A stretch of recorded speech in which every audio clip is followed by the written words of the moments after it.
Assalamualaikum warahmatullahi wabarakatuh. Saya akan menjawab soal nomor 3 ujian akhir semester mata kuliah farmasi fisika dengan soal jelaskan bagaimana sistem koloid bekerja secara fisika pada proses dialisis dan berikan juga contohnya. Dialisis adalah pemisahan koloid dari ion terlarut atau molekul berdimensi kecil atau kristaloid di dalam larutan. Koloid adalah zat apapun yang terbuat dari partikel yang berukuran sangat kecil, lebih besar dari atom. Proses dialisis merupakan proses yang digunakan untuk memisahkan partikel koloid dari ion atau molekul terlarut.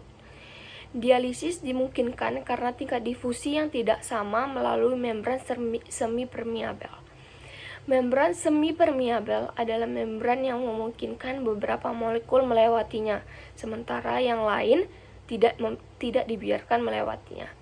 Ketika campuran koloid ditempatkan dalam membran semi-permeabel yang kemudian ditempatkan dalam larutan berair atau air murni, ion akan terlarut atau molekul kecil dibiarkan melewati membran ini.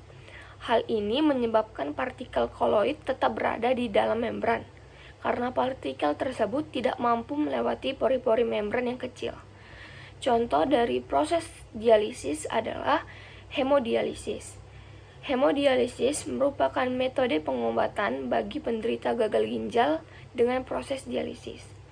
Dalam hemodialisis, darah akan dikeluarkan, dimurnikan melalui dialisis dan dikembalikan ke aliran darah. Pada gagal ginjal terjadi retensi garam dan air, urea, dan asam metabolik.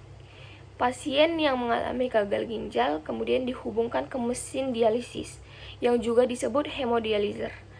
Darah mengalir melalui saluran kecil yang terbuat dari membran semi-permeabel. Zat terlarut seperti urea dan garam akan melewati larutan steril. Senyawa seperti gula dan asam amino ditambahkan ke dalam larutan yang bersifat steril. Larutan dialisis ada di sisi lain membran dan molekul mengalir melalui membran. Molekul berdifusi dari daerah konsentrasi tinggi ke daerah konsentrasi rendah.